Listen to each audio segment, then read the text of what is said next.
Group 3కి సంబంధించి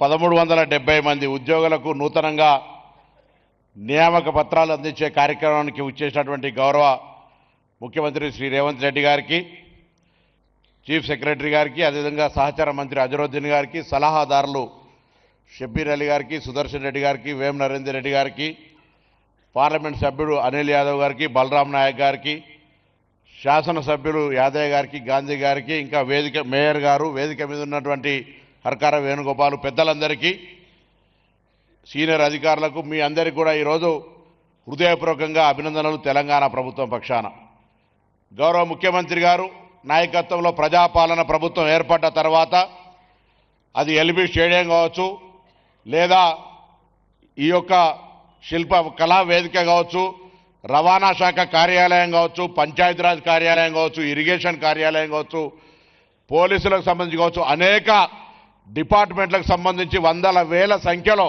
అటు మెడికల్ అండ్ హెల్త్తో పాటుగా అనేక రకాల ఉద్యోగ నియామక పత్రాలు అందించే కార్యక్రమం తీసుకున్నాం. అసలు తెలంగాణ నినాదమే మన స్వాభిమానం కోసం నిధులు, నీళ్లు, నియామకాలకు సంబంధించి 10 సంవత్సరాలుగా మీ అందరికీ తెలుసు. గతంలో ఉద్యోగ నియామకాలకు సంబంధించిన ప్రక్రియ ప్రకటించి ఏ విధంగా మధ్యలోనే ఆగిపోయినటువంటి పరిస్థితి తెలుసు.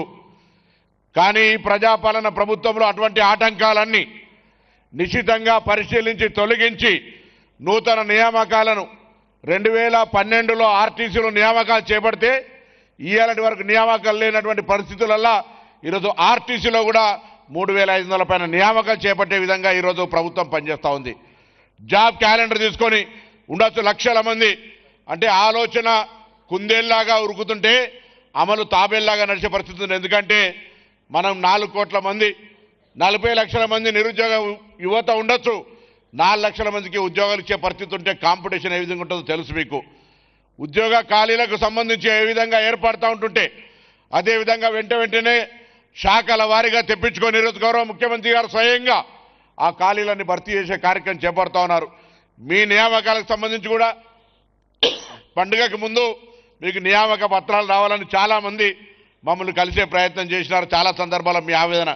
కానీ ప్రక్రియలో ఎక్కడ కూడా పరీక్షల నిర్వహణ మొదలు పెట్టుకుంటే న్యాయపరమైన అంశాలు ఎక్కడైనా వస్తుంటే కూడా వాటిని పక్కకు జరుపుతూ ఈరోజు తెలంగాణ ప్రజాపాలన ప్రభుత్వం రేవంత్ రెడ్డి గారి నాయకత్వంలో ఉద్యోగ నియామకాల బాధ్యత ఈ ప్రభుత్వం అనే విధంగా చేస్తుందనే మాట కూడా ఈ సందర్భంగా మీకు మనవి చేస్తా ఉన్నా. ఈరోజు మీరంతా గట్టిగా ఒకసారి చప్పట్లతో ముఖ్యమంత్రి గారి ధన్యవాదాలతో పాటుగా ఇలా మీరు మీ కుటుంబ సభ్యులు ఇప్పటివరకు తెలంగాణ ప్రజాపాలన ప్రభుత్వం ఏర్పడ్డ తర్వాత అనేక శాఖల్లో ఉద్యోగం పొందుతున్నటువంటి వారు ఇప్పుడే చీఫ్ సెక్రటరీ గారు చెప్పినారు.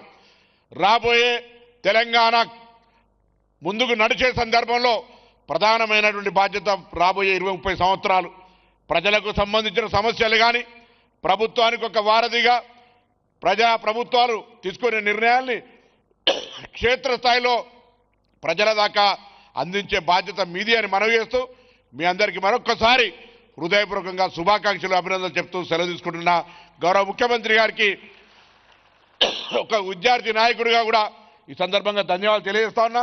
యూనివర్సిటీలల్లో ఎక్కడైనా మీరు ఇచ్చే విద్యా ప్రాధాన్యత కావచ్చు, ఉపాధి అవకాశాలకు సంబంధించి ప్రాధాన్యతకు ధన్యవాదాలు తెలియజేస్తూ మీ అందరికీ మరొక్కసారి అభినందనలు చెప్తూ సెలవు తీసుకుంటాను.